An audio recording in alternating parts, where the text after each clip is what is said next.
से मैंने अपक्ष उम्मीदवार लड़ा वोट निवडणूक के अंदर। अभी और इलेक्शन आया है, उसके अंदर भी मैं जो सेकुलर पार्टी है, जो हमारे लिए काम करती है, हर समाज के लिए, वो हमें मुझे टिकट देगा तो मैं उनके टिकट पे खड़ा रहूँगा। और मेरा मकसद ये है खड़े रहने का कि संविधान के अंदर हक दिया है, टाटा, बाटा, अडानी, अंबानी वो भी एक मत दे सकता और मेरे जैसा मीडियम क्लास का आदमी भी एक मत दे सकता और एक मत दे सकता। जो ये राजकारण 70-75 साल से चला है कि एक मारने का इशारा करता है और एक हाथ गिराने का इशारा करता है। जैसे कि मुस्लिम समाज की आज ये हालत हो, एक डराता है और एक हाथ गिराता है। ऐसा नहीं, ये देश कायदे से चलता है, संविधान से चलता है। इस देश के अंदर मैं पैदा हुआ हूँ, इस देश के अंदर क्या रहना, कैसा रहना है, क्या करना है, मेरा धर्म पे चलना है। मैं हर तरीके से मैं इलेक्शन में भी खड़ा रह सकता हूँ। इलेक्शन के अंदर ऐसी फिजा बनाए, मानसिकता ऐसी बनाए कि इसको बहुत पैसे वाला लगेगा, ऐसा भी नहीं, इसको बहुत बड़ा भाई लगेगा। और अकेला आदमी भी इलेक्शन लड़ सकता है। 17 के अंदर मैंने अकेला आदमी इलेक्शन लड़ा और मत भी नहीं, क्योंकि इलेक्शन लड़ना इसके लिए है कि हमारे जो मसले मसाइल काम है ये मुझे मालूम है। हम लोग क्या करते हैं, किसी को भी सपोर्ट कर देते हैं। जैसा कि अभी लोकसभा के अंदर करें, पूरे लोगों ने अपने मस्जिदों से, अपने मोहल्ले से सब महाविकास आघाड़ी को दी। महाराष्ट्र के अंदर एक मुसलमान को खासदार बनाने के टिकट नहीं दी, तो हमारे जो मसले हैं वो उधर कौन पहुँचाएंगे? हमारे जो भी मसले हैं वो कौन पहुँचाएंगे? हमारे मसले तुम और मैं क्यों पहुँचा सकते? जैसे मिसाल के तौर के ऊपर मेरा पाकिट घर के अंदर है और मैं यहाँ जेब पे ढूंढ रहा हूँ, क़यामत तक वो मेरा पाकिट किसी का मिलेगा नहीं। मुझे चुनकर आना है, वहाँ सभागार के अंदर जाना है, विधान भवन के अंदर जाना है, लोकसभा के अंदर जाना है। मेरे जो मसले जो हमको डराया धमकाया जा रहा है, मुसलमान समझ के मारा जा रहा है, ये उठाने वाले लोग हम लोगों से हमारे साथ में मुजावा हो रहा है, हमको धमकाया जाता है, हमको टरकाया जाता है। इसके लिए मेरा मकसद है कि ये संवैधानिक अधिकार है हमारा, इसके लिए बहुत बड़ा शोर शाल की जरूरत नहीं है। और मैं चुन के आया, जो आमदार चुन के आए, तो मैं पब्लिक सर्वेंट हो गया। क्या हुआ? पब्लिक के लिए मैं सर्विस करने के लिए आया, पब्लिक के काम के लिए आया, मैं मेरे काम के लिए नहीं आया। ऐसा उसका मकसद है। इसका जो दिशा भूल करे है, ये सब पैसे वाले का काम, जैसे कि ये आज़ादी झूठी है, देश की जनता भूखी है, ऐसे चल। अंग्रेज चले गए और काले लोग आके राज कर रहे, तो उसके लिए हम अपने अधिकार को, हक के लिए हम लोग अपनी कौम के लिए इस काम को कर रहे हैं, क्योंकि हमें फ्यूचर पता नहीं कि हमारे बच्चे लोग, जैसे हमारे बाप दादा ने हमको बोले कि डायरेक्ट बोलते कि पंजा से बात है, पंजे ने क्या करी, कांग्रेस ने क्या करी, ये डराने का काम करी। तो उस एतबार से मेरा मकसद ये है कि मैं इसके लिए उत्सुक है कि हमारे में से कोई उम्मीदवार महाविकास आघाड़ी, जैसे कि हमारे मुख्तार भाई शेख मांग रहे टिकट उधर, तो उनको टिकट दिए तो हम मुख्तार भाई का भी काम करने के लिए तैयार है। महाविकास आघाड़ी से जो हमने उम्मीद लगाए थे कि पूरे 2 सीट मांग रहे, पुणे से, हड़पसर से भी मांग रहे और कस्बे से मांग रहे, तो जहाँ से भी देंगे, मेरी जांच से मैं खुद कह रहा हूँ कि मैं वो जो कैंडिडेट है, जान माल वक्त उनके साथ में लगाने की कोशिश करूँगा। कभी नहीं दिए तो मैं अपक्ष उम्मीदवार में भरने के लिए तैयारी करूँगा इंशाल्लाह। ये बोल के खत्म करता हूँ। अस्सलाम वालेकुम। के लिए उनको ये मौका मिला है, मैं शुक्रगुजार करता हूँ हर किसी का जो यहाँ पे आया है, जो इच्छुक उम्मीदवार यहाँ पे है, उनको गुड लक। मैं सैयद दिलावर अब्दुल करीम, मैं हूँ social democratic party of India का एक केडर। आज एक केडर के हैसियत से social democratic party of India से हम जुड़े 4 साल पहले पूना में। तो पूना से हमारे पास एक आइडियोलॉजी वाली पार्टी होने की वजह से हमारा एक मिशन है, हमारा एक विजन है। अब तक हम समझते हैं कि अब तक हमने सपोर्ट किया, अलायंस किया, लोगों को ताकत दी। अब हम सोचते हैं कि ताकत हम जिसको दे रहे, पता चलता है कि उसको जिता के लाते और वो सवेरे किसी और के पास चला जाता, तो हमारी मेहनत बेकार हो रही। तो अब ये सब देखने के बाद में, एक्सपीरियंस करने के बाद में हमने सोचा कि जबकि हम हमारी आइडियोलॉजी पार्टी है, एक आइडियोलॉजी लेके चल रहे हैं हम लोग, तो क्यों ना हम खुद कॉन्टेस्ट करें। अब लोग बोलेंगे क्या जरूरत है कि भाई यहाँ पे दूसरी पार्टियां भी हैं, ये वोट खाएंगे, वोट काटेंगे, लेकिन मुझे मैं बताना चाहता हूँ, और ये सब समझते हैं जिम्मेदार, अगर हम लड़ेंगे नहीं तो सामने आएंगे कैसा। Social democratic party of India को अब तक लोग संस्था समझते, लोग समझते कि ये लोग खाली सिक्योरिटी के लायक है और वॉलंटियर करने के मजबूत है। हमारी मैं बताना चलूँ कि हम लोग एक केडर बेस्ड ऑर्गेनाइजेशन है। 3500 से ज्यादा केडर आज गुना में मौजूद है, जो फ्री फंड फी सबिलिल्लाह काम करते, एक आवाज पे जुड़ते। सबसे ज्यादा आज जब बात निकलती है कि इलेक्शन करना है तो सबसे पहले सवाल आता है कि पैसा किसके पास है, दूल्हा कौन बनेगा, पैसा, ताकत, पहचान, गाड़ी, बंगला किसके पास रहेगा। मैं बनाना चाहूंगा आप लोगों को कि क्रांति भूखे पेट आई थी। तौसीफ भाई, क्रांति जो है वो भूखे पेट आई थी, पैसे से नहीं आई थी।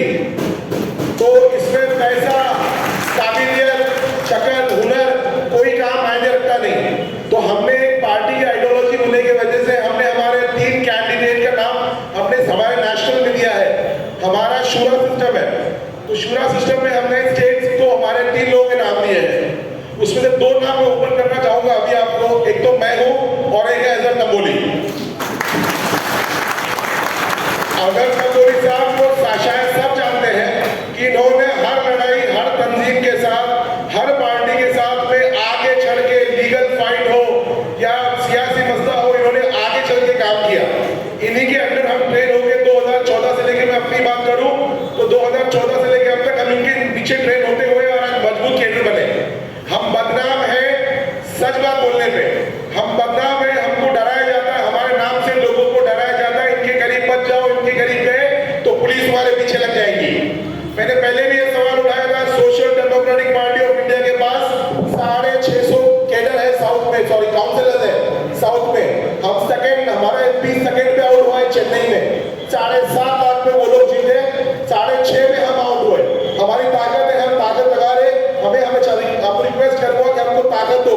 ये एक ऐसी आइडियोलॉजी वाली पार्टी है जिसको हम लिखे देने रेडी है कि हम जीत के आएंगे तो इंशाल्लाह किसी के पीछे नहीं जाएंगे।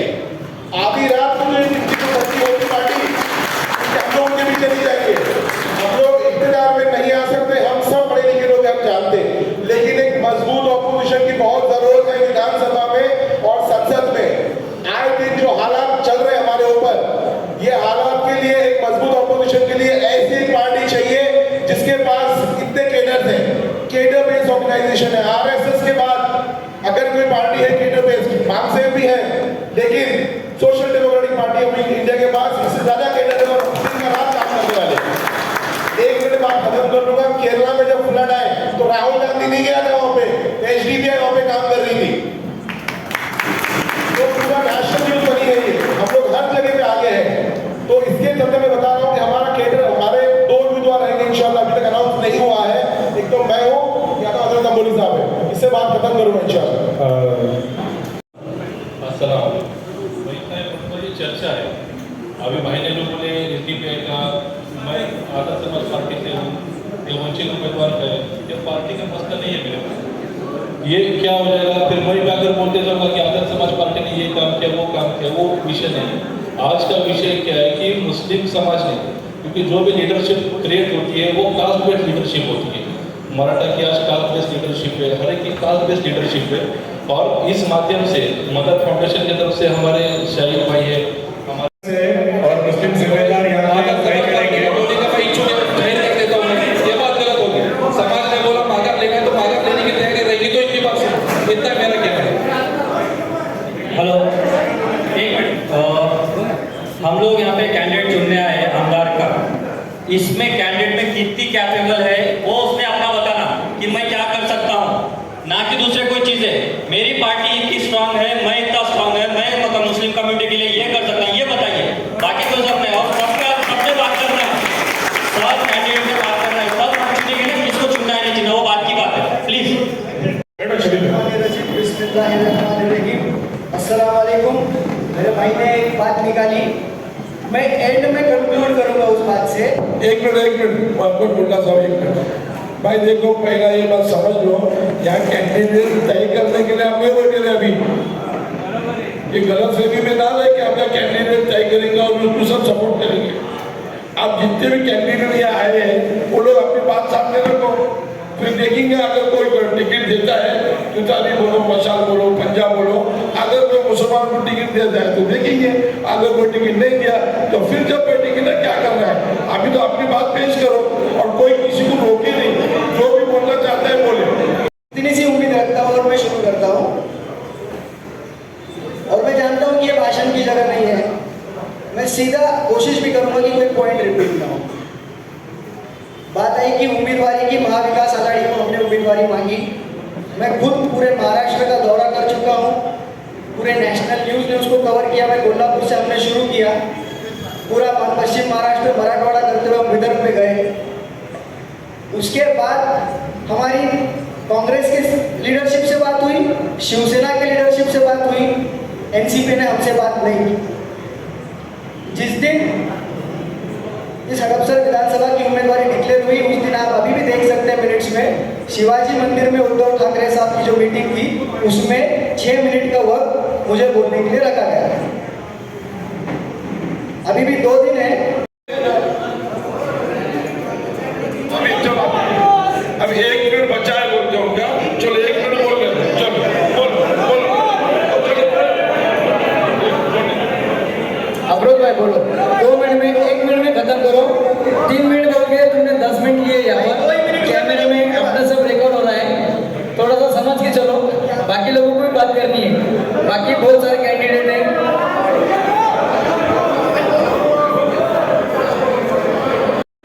और दूसरी बात ये है कि बहुत सारे एजेंडा मीटिंग के ताल्लुक से कन्फ्यूजन है और मुझे भी कन्फ्यूजन है, लेकिन मैं सिर्फ इतना बोलना चाहता हूँ कि आज के वक्त में जिस हालात से हम गुजर रहे हैं, ये इसी वजह से है कि हमारा सियासी कोई हमारा वजूद नहीं है, इस वजह से इस हालात से गुजर रहे हैं। और बहुत मर्तबा जो है आप लोग या हमें कंफ्यूज किया जाता है कि मुसलमान लीडरशिप होना चाहिए या मुस्लिम चुन के जाना चाहिए। आप इसमें फ़र्क वाज़े कर लीजिए, सिर्फ उर्दू नाम होने से मुसलमानों का लीडर नहीं होता है, ये एकदम क्लियर कर लीजिए।